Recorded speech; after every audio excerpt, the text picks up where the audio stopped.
Welcome to yet another episode of the NewSpace India podcast. One of the biggest changes in the last 20 years is the growth of the small satellites and the Cubesat market. The biggest beneficiaries of this change have been universities across the world.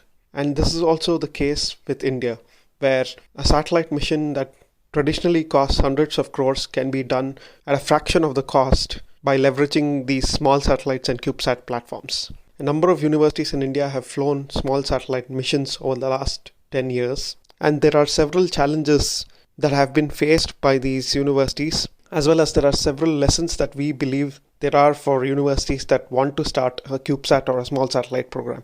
In this episode of the NewSpace India podcast, we have Dr. Sharan who is a faculty at the Old Dominion University in the US and often spends his summer vacations in India tutoring students in India in building satellites, and has spent a considerable amount of time in India with universities intending to build satellites and training them.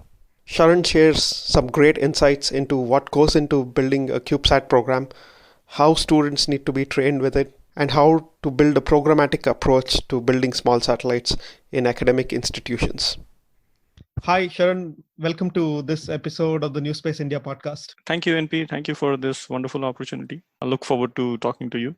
So I've known you for quite a long time now, and you have had extensive experience working with small satellites, CubeSats, and purposing them into the whole educational community and helping universities build satellites. I wanted to have a long chat with you on your experience working with universities in India, working with universities in the US, and some of the differences between them and so on. So let's begin by chatting about what you see as distinct differences between teams trying to build satellites in India versus teams trying to build satellites in the US in universities. Sure, that's a very good point to start. What I've noticed is in India, I have visited some of the, let's say, higher tier academic institutions, and the potential is definitely there. Students are very capable. They are very eager to learn. They're very eager to do these kind of projects. Compared to US, I think US also has some very good students. The difference is, what I would say is, in terms of budget, in terms of opportunities to build and realize a mission, I think US is better suited. There are, as I'm sure you understand, and you're aware of this, there are launch opportunities which are freely available in the US. There is launch opportunities out of NASA, which is called the CubeSat Launch Initiative. It was started as that the ELANA launch opportunity. Outside of that, I think DoD also has this University Nanosatellite program. So there are a lot of launch opportunities. In comparison, there are very limited launch opportunities in India. I think that is something which needs to be addressed. Another major point I want to mention here is many of the universities in India which are trying to build satellites, ironically, they don't have a program in aerospace engineering or space systems engineering, which is really strange. And even if they do have a program in aerospace engineering, much of the focus is on aeronautics. There isn't anybody, or there is a limitation of people who can teach space systems engineering, people who can teach how to go about designing, developing a satellite. And that is really shocking to me. I think that is something which really needs to be addressed. So education and launch opportunities. I think in between, I think India is very well equipped in terms of potential infrastructure. I think it is not too bad.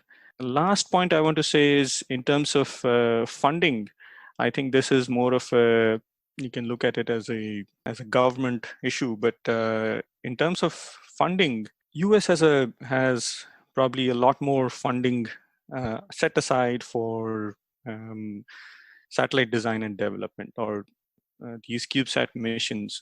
for academic institutions.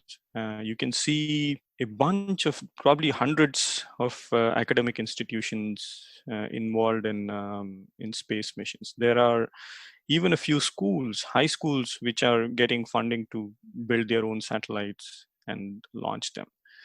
In contrast, in India, I think there is barely any funding for the actual mission itself. It is either the universities are well equipped in terms of finances. They are trying to arrange the funds to build and launch these satellites. So I think that is another difference in terms of small sats and CubeSats when you compare US and India. Yeah, I think that's a great beginning. So we may systematically kind of break down all of these into, every different head and, go deeper into all of them. When I look at it from an Indian side is funding, as you said, if you talk about that, the source of funding is normally, if you're a government institute, I guess you apply for some government grants, be it DST or some other kind of government sources to get some funding.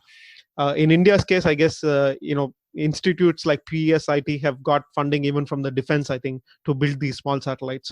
But on the private institutes or the private universities, I guess for them, it's more about, I get a feeling that it's more about like the prestige of having a first satellite up as a private university or so on. So in India, that's at least the feeling that I get. So the two questions I had here is, how does this reflect in the US? Is this like very similar there also, because US has a large landscape of private universities? The second bit there is the cost of hardware and the cost of the satellites themselves very similar or same if it is built in India and in the US?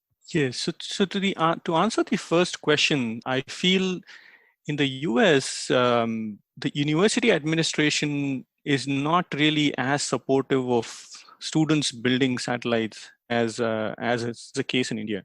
There is very little, at least in my experience, there is very little private funding, in the sense university is not going to come up with, even private institutions, they are not going to come up with even a couple of $100,000 if you say you want to build a satellite and launch it. They will expect you to go get that funding from somewhere, from a federal agency, from companies.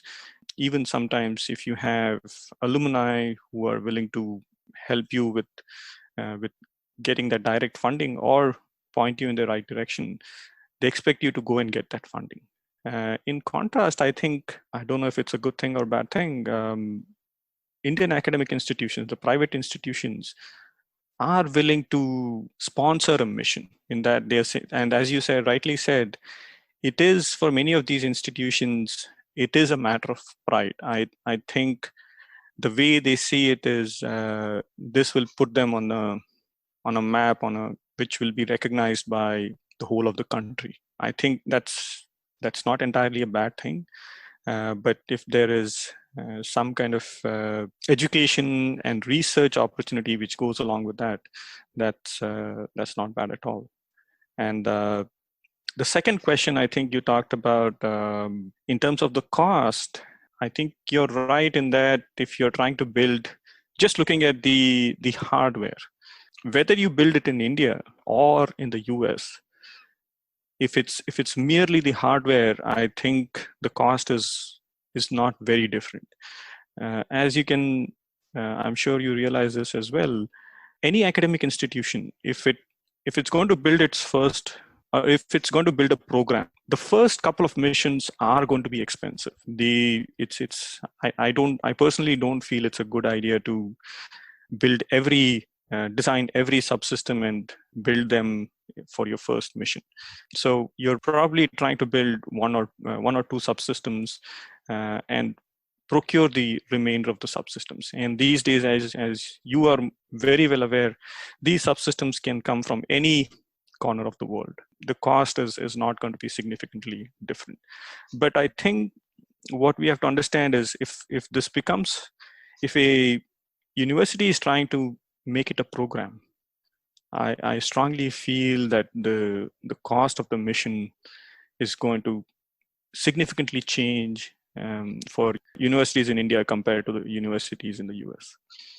that is definitely something to look for. Right. And what does a typical CubeSat cost? If somebody wants to build a typical, CubeSat that is basic, some university's team wants to build it, how much can it cost? What is the typical expenditure on?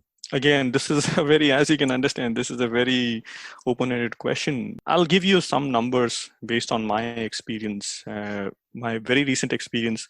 We went to a university recently in South India, and I have come up with a budget for maybe 3 to 5 years. Let's talk about, let's say, the 3-year mission plan. You would at least need 2 to 3 crores in Indian rupees to realize a first mission. I think if you are trying to do it for maybe 1 crore or around that region, you're risking a whole lot in terms of many of these academic institutions in India who are trying to build these satellites for the first time. They don't have a ground station. They don't have. There might be a clean room available to these institutions, but there is the cost I'm talking about includes cost of a ground station and also to some extent personnel cost. What I've noticed is the institutions which are successful in India, students are not doing all the work. There is a lot of help from experts, and these experts may come from ISRO. These experts are retired ISRO personnel, and they working with students is what is resulting in a successful mission. So that cost is there in India. Compare that with the US. I think if you're looking at, for example, I'm just looking at realizing a mission. The concept is out of NASA Langley, and with your help, I put together a budget, and just the hardware budget is about, for a decent mission, it's about 200-300K, and plus you tag on to that the indirect cost, you tag on to that at least some student help, some graduate student help, and no salary for the professors. I think that would easily be $500,000 or $750,000. So even if you're comparing $500,000, that would be about 2-3 crores what you're talking in terms of Indian money. There are two aspects again that come out of this. One is you talked about the ground and then the satellite aspect. Of course, ISRO is offering free launches to a lot of these universities as well, like NASA is offering. But then they also come with certain caveats that as to how you could build your satellite and how you could, which payload you would integrate and so on. How does that affect the whole process? Does NASA also have such reviews where you're allowed to build in a certain architecture or not, or you're allowed to fly a certain payload or not, or so on? Yes, that's a very, very good point. I think if you remember what this ELANA stood for, I think it was Education Launch of Nano Satellites. And I have heard from many of these people who started these programs that the focus of US launches is not on getting a utility mission or getting something incredible out there in space. They are very, very much focused on education. And the number of opportunities which US provides is, I feel it's much larger than the pool is much larger than that of India. I think India is ISRO is. I feel ISRO can accommodate more launches.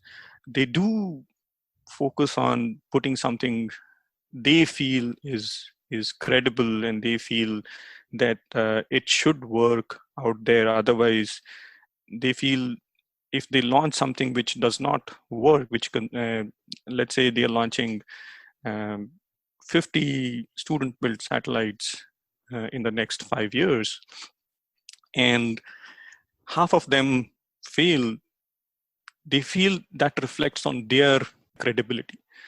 And in contrast, you look at how NASA sees it.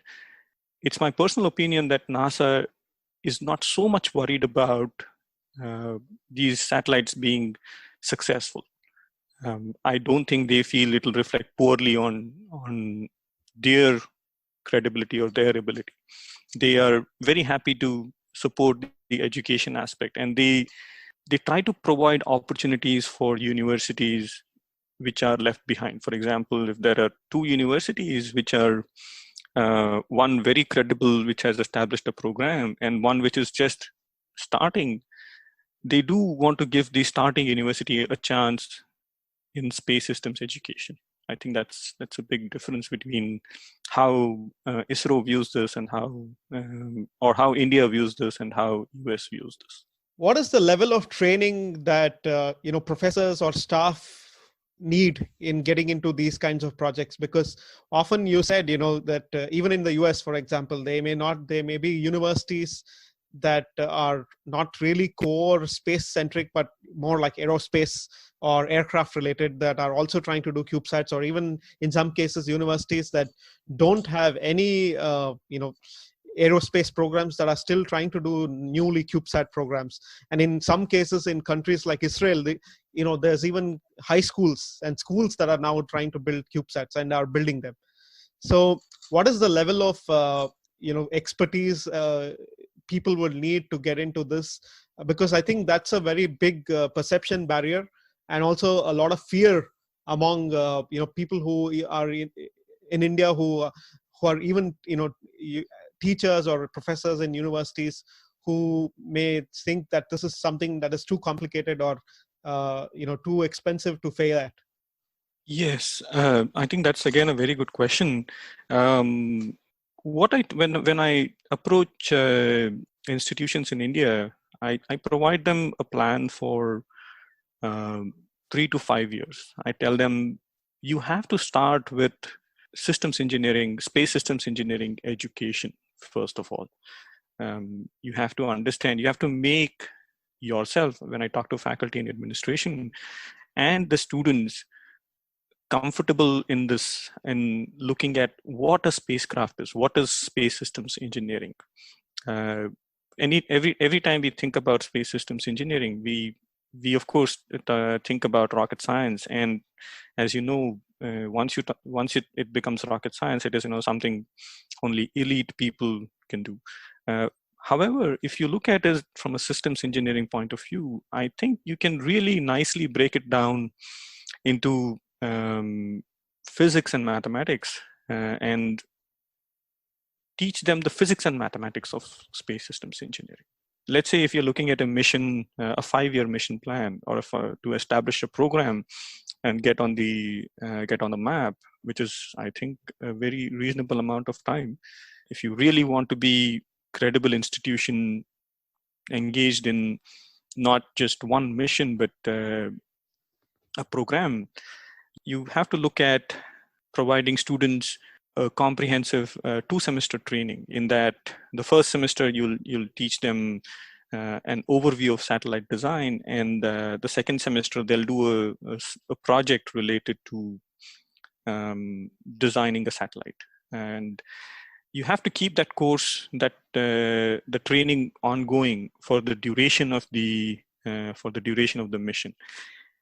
And that is because in the academic world, students are coming in, students are going, so you have to keep the workforce stability.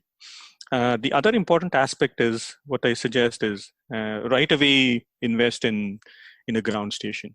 I think if you invest in a ground station, particularly for colleges in remote areas, I have gone to some really good colleges in remote areas, where even with very limited resources, you can, with the amateur radio station, you can track and you can download data for a number of amateur satellites, even student-built satellites.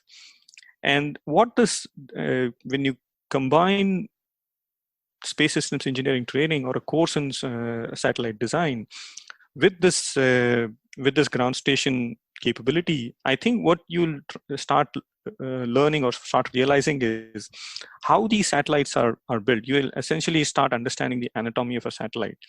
You'll get into the designer's head. When you analyze data, when you look at what kind of data you're downlinking, be it whether mission data or health data, you'll start understanding the design. I think with these two going parallelly, you can think about payload, and then start looking at the design of the payload in the first year or two. Uh, the program will start coming together in a year or two.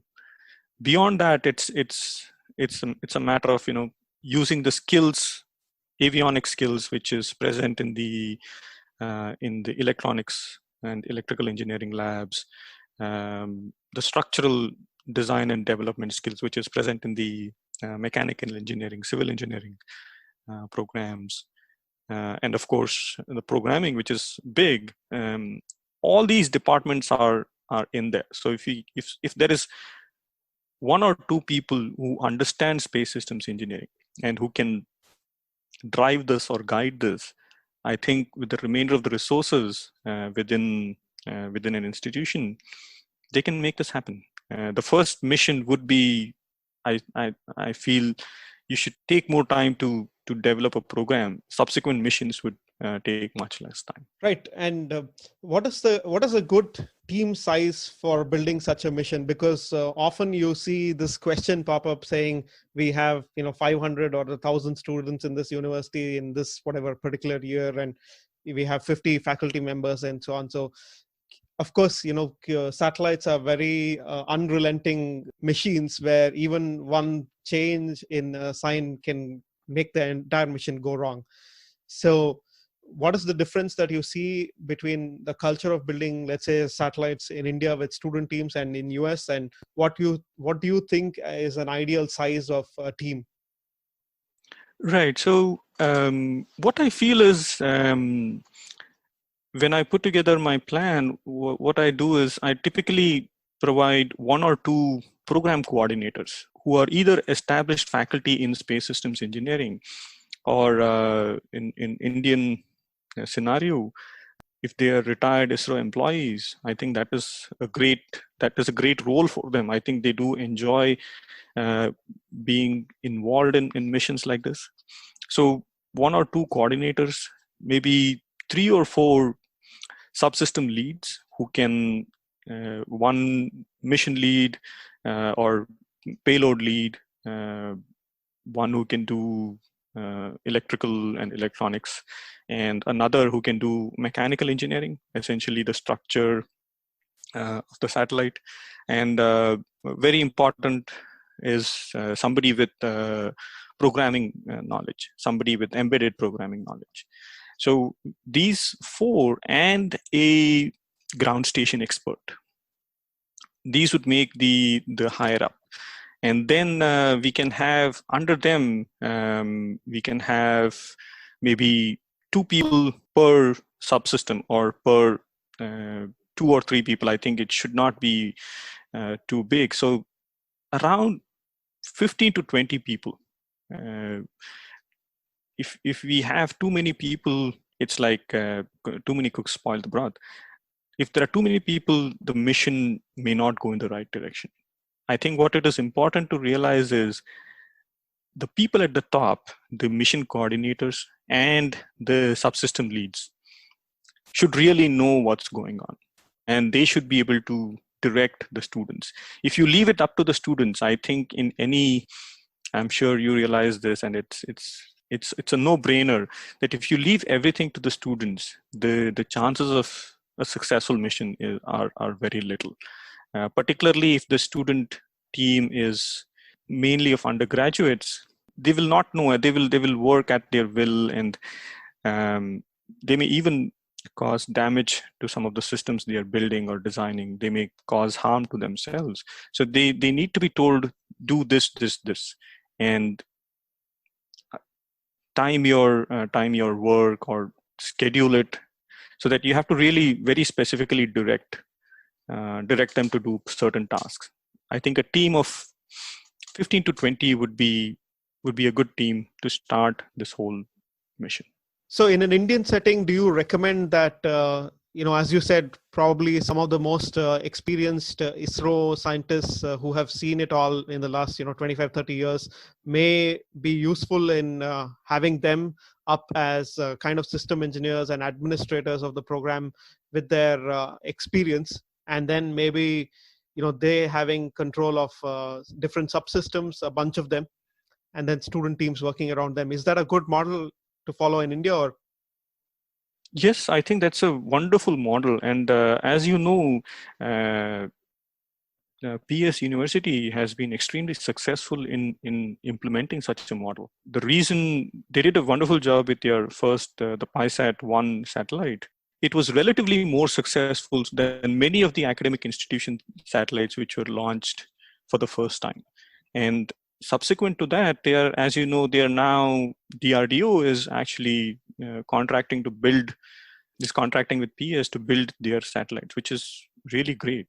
I think once you have established your program with the structure you just mentioned, where ISRO people are retired ISRO personnel are leading subsystem level efforts or even administrative efforts or systems engineering effort with students working with them. Parallelly, what I would say is, if they are capable of teaching systems engineering, they should do that as well. If they're not, I think a systems engineering course should always be going on. If you are not teaching, then it could be a deal breaker.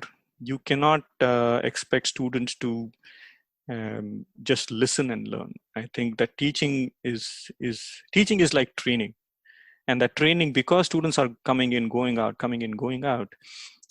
If the training is not happening on a regular basis, students may come with limited or no training, and then the mission can really face the consequences. I thought, one of the interesting perspectives that we can take in this chat is of a student who is just, say, entering the universities and then exiting. Normally, that is a 4-year life cycle in India's case, where you enter a university and you do 4 years of engineering and then you get out at the end, at least for the undergraduate level. So in that life cycle, where do you think are good entry and exit points for somebody to get into a Cubesat or a small satellite program and exit? Because if it's the last 6 months, then the entry point may be just too late, because the amount of work that you can do in maybe 6 months is very little, considering over a 2 or 3 year time period. Yes. So I have seen, I would encourage students to enter into this whole thing as sophomores or second year. I feel first year they should really focus on academics, getting their grade to be stable. But as early as second year, they can start getting into these into the mission, into such a project. And I have practically seen this with students who I mentor at PS University. When they enter as sophomores, they are not very aware of what's happening, or they are not knowledgeable, but they quickly develop a liking for what they are doing. And by the time they are, as you said, in their final year, they are leading the effort, they are leading a subsystem, and they are very well versed with what's happening.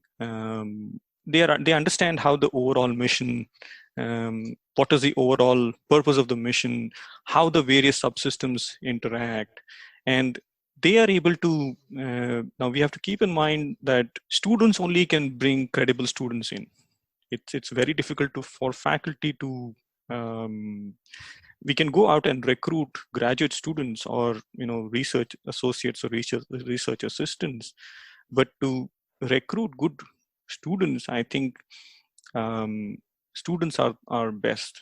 When you have these students working with you for a couple of years, you can tell them, can you bring in students, or they're going to attract credible students.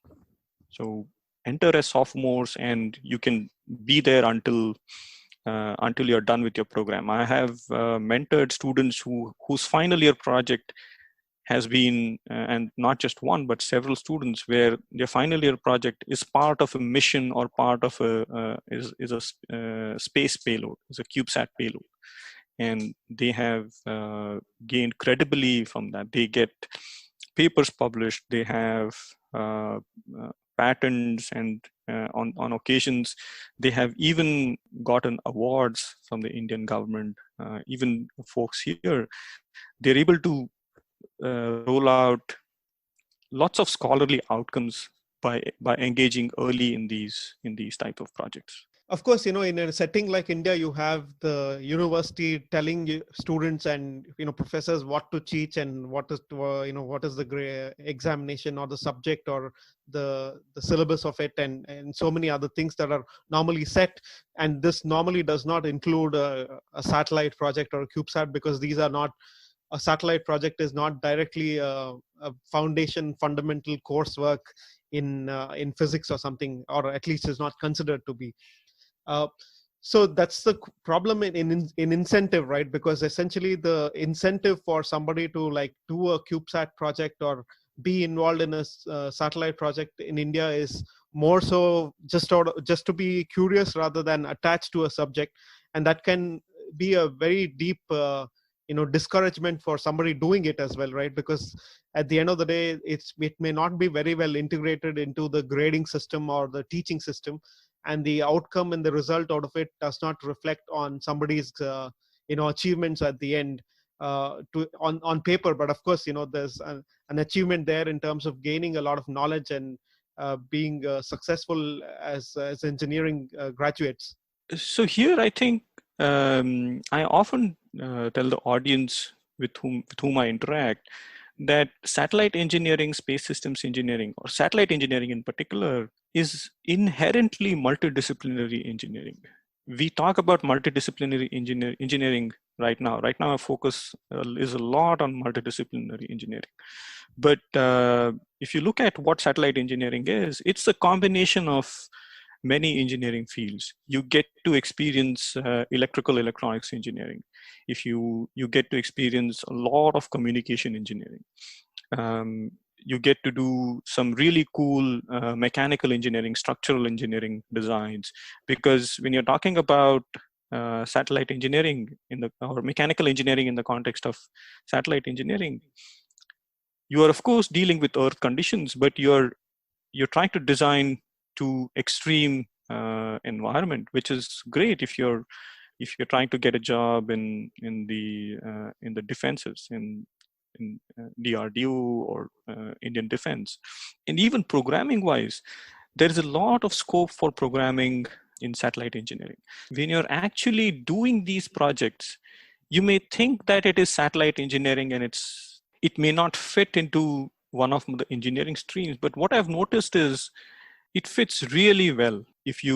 I have seen students who have done some wonders with regards to mechanical engineering, mechanical design, by trying to fit something within the constraints of, let's say, the CubeSat specification document. I mean, if you can do that, imagine the amount of thinking that's going to go into that.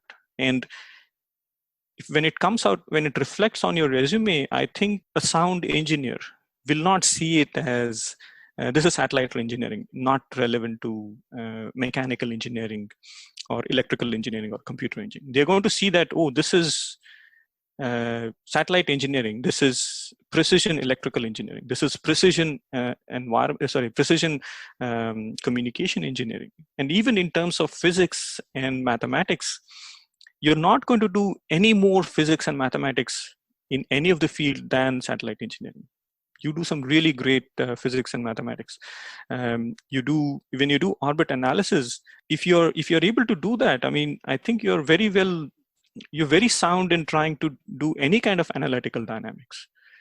Once you establish perfect orbital mechanics, orbital dynamics, any other mechanics, dynamics, statics course would be a piece of cake for you. So in terms of even in terms of optical engineering, if you're dealing with the optical payload, the simulations you do can really give you a lot of experience, sometimes even hands-on experience in optics. So I think satellite engineering is inherently a multidisciplinary engineering field, and people should see it that way. Yeah, I asked that because, often I deal with, a lot of requests coming through LinkedIn or, many other channels by students, especially from India, on many other things. And sometimes these are bizarre requests because, for example, 2 weeks ago, we were conducting a webinar on some space related topic, and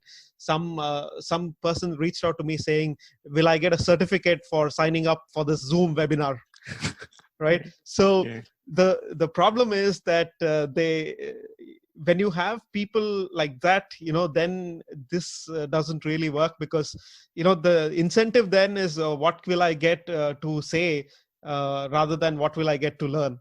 Right. Yes, I think that's I do see that problem as well. I think even when we approach academic institutions proposing these small satellite program, the first thing they're going to ask is what is the institution going to gain? What I tell them is, as an academic institution, this is an opportunity to provide the highest education. If you're developing a rocket scientist, you don't think that rocket scientist will fit a mechanical engineering job, or an electrical electronics engineering job. The knowledge or the education that the students are going to get, it will translate into jobs and wonderful careers. I absolutely agree with you that there are students who ask me this question as well. I mean, what am I going to gain from it? Will I get a job, or will I get a certificate? Just enjoy the education. I think the process of learning is much more enjoyable than the outcome of it. And it's particularly so in when you do satellite engineering or space systems engineering. If you're able to transport yourself from Earth to orbit, I think you really experience joy when you start thinking about, or start visualizing orbits and orbital elements and how launches happen. It's really amazing, and that process is very, very joyful. Yes, and in a typical, Indian university setting, it's also about the metric is normally jobs, right? How many placements have we made? Which company has recruited all our students, and that's normally, at least 10 years ago, that was the metric that I know of. But I'm not sure how much of it has changed, and I guess essentially the point that I wanted to make there is that. It's for some of these universities to realize that satellite programs are also such an extreme level of engineering that you could have any company come and recruit your graduates who have performed successful tasks in building such a mission. Yes, absolutely. I think that's very, very true. And I'm sure the most of these companies who are recruiting realize that. But if you see satellite engineering on somebody's resume, I would highly encourage these companies to look at that particular candidate with with a microscope. I mean, they have done some really incredible work, and which is related to what you're doing. For example, if you're into satellite engineering, you would very nicely fit into, let's say, Qualcomm could come and say, you've done something in communication engineering, and making communication work in a satellite world. If you can do that, I mean, ground systems would be, again, maybe I'm over exaggerating, but ground systems would be a piece of cake. So recruit them. I mean, and colleges should also encourage engagement in satellite engineering or space systems engineering. So you talked about the entry of students in the second year, and then they graduating in the fourth year and so on. So how can a university or an institute plan for a satellite mission? Because normally, I guess in any Indian institute, normally it is one satellite that they plan for. I've never seen anybody say that I am planning a 10 satellite roadmap that is 20 years ahead in time, and we will be doing one satellite every 2 years. Normally there are no such elaborate plans that typical Indian universities have in such management kind of decisions in building a satellite team. So what are the challenges in having a rolling framework in building such missions? Right. I think India should really learn from the US in that regard. I'm sure you realize that there are many, many universities who have established a very stable satellite program. In that small satellite program, they're not looking at one and done missions. They are looking at missions after missions, and they want to um, keep doing that. I think the way to do that is if you recruit a faculty or if you recruit a retired ISRO personnel and let them lead, maybe a couple of them, let them lead the program. I think you look at something short term and something long term. In terms of short term, you look at systems design, you look at payload design, and I think the turnaround for these different payload designs would be maybe a couple of years, a year or a little more than a year. You can have your graduate students to do their master's thesis on these different payloads. So when you do that, I think what you have is you have a kind of preliminary design on your hands.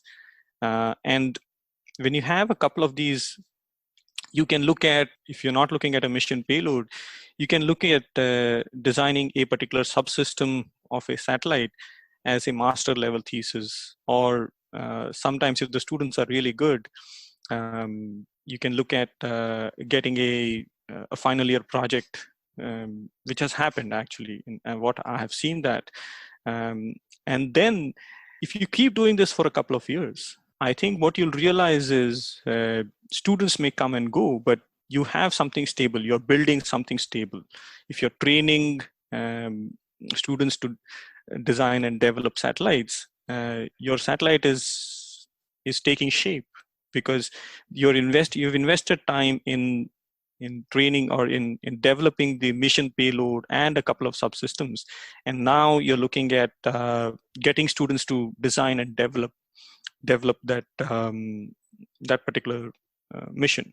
You are with one or two such faculty, and that's how it works out in the US as well.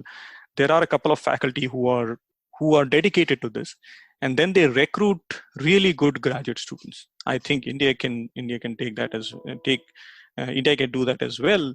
There are some really good candidates in India. You can recruit either graduate students, or if you like, you can recruit simply research assistants or research associates who strictly do only this. They are not taking any courses or anything.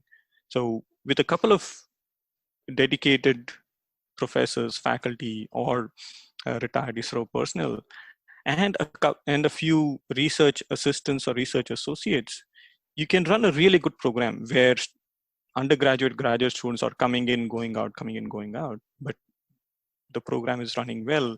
And every, let's say, 3 to 5 years, you're churning out a mission. I think that's definitely feasible. Yeah, one of the ideas that I was thinking, while you were talking about this is the importance of kind of integrating academic missions with space agencies' missions, because normally there's a very distinct barrier. The space agency has its own missions, its own payloads, and they consider the academic missions more as them supporting the academia and giving them a flight opportunity rather than anything else, and some bit of consulting and advising and giving some facilities for tests. But what would be really interesting to see is if some of this can be kind of used where ISRO can come up with its own payloads, as in it could be some electronics or some pieces of equipment that it wants to test in space, or some new payloads that it wants to engineer, which can fit in the CubeSat or the small satellite form factor. It could be some new COTS solutions or COTS-based electronics that they want to test in a space environment, and they can be given out to as payloads to universities to them, integrating them, and then through that learning how to build these subsystems. And ISRO can use that as flight opportunities to do in-orbit demonstrations or verification of some of these equipment, right? Yes, absolutely. I think that's a wonderful idea. That's a very, very beautiful idea, and there is a lot of potential in India in that regard. I think it kind of works. There is a similar framework in the US where NASA extensively collaborates with academic institutions to demonstrate certain payloads, to demonstrate science. So ISRO can definitely do that, and I think ISRO should actively take up doing such things. What it should, if it comes up with a payload or with a system which they want to make available commercially off the shelf, they should just go to an academic institutions which is well established which has, let's say, successfully demonstrated a mission, and say, take this payload, take this money, build the satellite and give it to us, and we'll launch it for you. And both the institution and ISRO are going to gain so much out of this. I think ISRO is not going to, it has so much on its plate right now that it cannot invest in these in testing such systems. I think it has too many missions manifested, too much going on in the organization. There is a lot on plate, so they could use academic institutions' help. And what this is going to do is, over a period of time, these academic institutions are going to become exceptionally self-reliant, and they're going to say they're going to develop the capabilities. And even when ISRO is not coming up with special systems like this, they can come up with special systems, get funding from ISRO. If ISRO sees that special system as something which is going to benefit the nation, and they can launch it, they can test it, and they can make it useful for the entire country.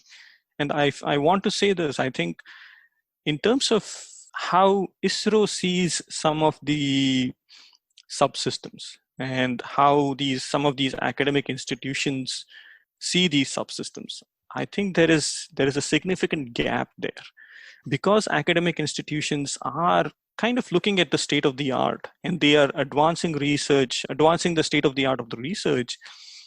They understand what the world is doing in terms of how advanced a particular technology is. I think ISRO, because of the need to maintain its credibility, it's not going to go too much into exploratory stuff, exploratory systems. So there is going to be a balance here. I think ISRO can keep working with stabilized systems, and the academic institutions can explore, more state of the art that will bring about, that will really help the nation and the people. Let's talk about some of the common mistakes, because there's quite a lot of mistakes, I think, in how you can position your mission and how you can approach even before flying the satellite, or even, the mistakes are not just in the hardware or in the technology, but it also could be your approach itself, which could lead into a disaster. And one of the things that I see there is this approach of trying to design every single resistor and capacitor on that on the flight hardware at the very first go, which takes years of efforts and increases the team size to 200 people or 150 people. Right. and can be multiple points of failure. Right. So what are your experiences in such mistakes for first timers, and what are the key insights around them? Right. So that is a very good point. I think, first of all, I would always say uh, invest in systems engineering, invest in systems engineering training. The second, as you rightly said, the first mission, if you're looking at a first mission, look at it as a stepping stone for a program. And if you're trying to build everything from scratch, I think some institutions have done, many of the institutions have tried to do that, and it's been disastrous. If you're trying to build everything from the scratch, the irony is you're going to go over the budget. If you think buying a system is expensive, if you try to build uh, all the systems by yourselves, I think you'll be investing a lot in labor. You'll be investing in time wise. You'll be needing a lot more time, and the product which is going to come out of it may not actually be that superior. It may turn out to be inferior. You would need a lot of testing to be done. You would need a lot of environmental qualifications to be done. So if you're starting your think about, if the approach would be to think about starting a program and getting the first mission. Don't really think about the success of the first mission. Think about buying most of the subsystems off the shelf. Maybe invest in designing and developing the payload. Invest in, you understand, we almost always have to invest in developing the flight software. I think there will be pieces available in terms of flight software, but more often than not, we have to do that ourselves and invest in maybe one more subsystem. Maybe the structure, design your own structure, which is relatively easy to do. If you do that, there is still a lot of things you will need to do. We will have to have some kind of ground facility. I think there are organizations which are going to track your satellite, downlink the data and give it to you. But I feel it's worth investing in a ground station. But yes, don't try to build everything from scratch. Of course, every university may not have the budget of 2 or 3 crores, or to invest in such a satellite mission.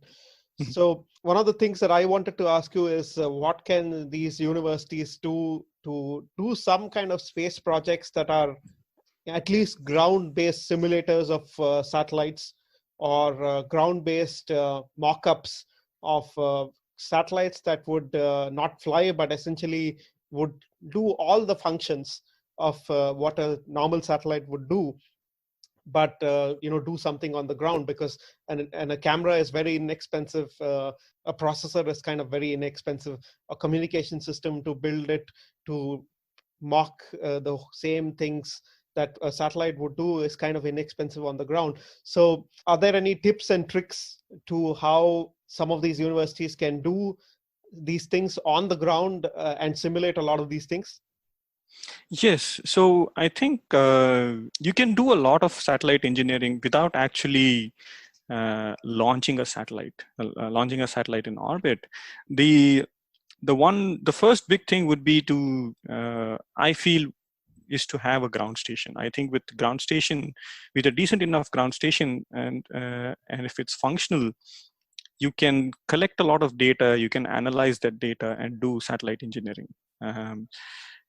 The other things you can do is you can launch high altitude balloons. I think high altitude balloons can do a lot of science and a lot of very, very good science. If you the turnaround is a few months, and but the outcome is really credible.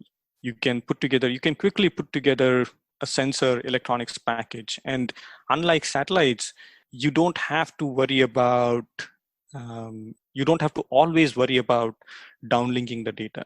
if you can recover some of these high altitude balloons, which is perfectly possible, you can simply open this thing and see the data for yourselves. Of course, there are, in fact, I recently had a call with NASA Wallops. The amount of opportunities which are available on sounding rockets, that is something really, really amazing. I think, in fact, they're short of payloads on sounding rockets. I think sounding rockets are something which will really, really help, which is a great platform for doing some immediate science, some immediate engineering, with some very quick outcomes, very quick turnaround. Outside of that, you can do some on ground, you can develop a lot of these testing facilities. In fact, when I was doing my graduation at University of Florida, we came up with really, really innovative systems. For example, we put together an air hockey table to do some attitude testing. One of my colleagues put together a really neat system to quantify the torque of these reaction. So we were developing a CMG based systems, but he came up with a really unique system, a really nice system to quantify or to calculate the torque of these systems, of these different wheels. I myself did a lot of with the amount of tools that are available right now. If you look at some of the orbit simulation tools, and there are many of them are being made available for free for academic institutions. NASA has some really great tools. They have this GMAT, they have something called 42, which is an amazing tool. You can do a lot of simulation in that tool and get that experience of satellite engineering with the CAD tools, right? Some of these CAD tools are so, you can develop such detailed design in these CAD softwares that you are doing a virtual assembly of a satellite. And over a period of time, that skill can really translate well in the industry. Right now, a couple of students are working with me, and when I asked them initially, when I asked them to put together a satellite for me, it would take several weeks, several months to put together the design. Now the turnaround is like I just asked them, can you put together a satellite, a 2U, 3U, 6U CubeSat, and within a week or so, the student is able to put together very accurate representation of these of a satellite assembly. And when you show this to let's say a potential stakeholder, they're going to be very impressed. And what we did at when I was a graduate student, the 3D printing technology was just about evolving around that time, and we did a really nice detailed CAD design and got it 3D printed. I think that is also a great way to experience satellite engineering. When you build it and when you 3D print it, when you prototype it and you assemble it and show it to a potential stakeholder, you can sell your mission to these people. So there are a lot of simulation tools. There are a lot of test rigs. You can build your own vacuum chamber. You can build your own with a little bit of with a motor. You can build a vibration table which you can test various subsystems. So there is a lot of things you can do on ground without ever launching a satellite. So we've had quite a long chat, and my kind of final question in closing I wanted to ask you is, of course, there are students out there who may not have any kind of support around them by any institutions or even interest in backing such projects. And in that case, how can they be involved in such CubeSat or small satellite related activities? It could be just somebody who's having a tiny little laptop and sitting by themselves with an internet connection and thinking, how can I be involved in a space or a satellite project? Sure, I think there are a lot of as you are doing. There are a lot of these webinars happening. There are a lot of these I am actually right now interacting with academic institutions in India to give them 1 hour lecture, maybe give them a workshop. So I would encourage these students to look for these avenues. These are your avenues. These are windows to entering the satellite engineering world. And many of the students who work with me now have really entered through this window. If there is an opportunity to even listen to somebody talk, if there is an opportunity, then if that person may be willing to work with you. There are a lot of us right now with your initiative of the NewSpace India. There are so many people who are willing to look at, who are willing to teach you, who are willing to engage you, who are willing to help you with educating yourself in satellite engineering. So there are a lot of avenues. I think you would be more, I think, a very resourceful person in trying to put them in touch with the NewSpace India community. So, Sharan, I think we've had a chat for more than an hour now. I think we've covered a lot of topics. And of course, there's a lot of topics that we might not covered in this whole session. And we will reserve that for a future session. But in the meantime, I think for anybody who has questions, I hope that I can maybe, insert your email ID into this episode's notes so that they can reach out to you and ask you any questions directly. Absolutely. I'd be. I'm always looking forward to helping students, particularly from India. And if there is any scope that I can help, I'll be very, very glad to help. Please do provide my email address. So thank you for taking an hour of your time in chatting with me. And it's been, again, one of the insightful episodes I think we have recorded, having gone through so much of your experience and sharing a lot of this insights. I hope, this is useful for people who are either, teachers or, students who are trying to get into the Cubesat and SmallSat education programs. Thank you again for getting on the show. Thank you for the opportunity, NP, and I also hope that it reaches out far and wide, and we're able to capitalize from this.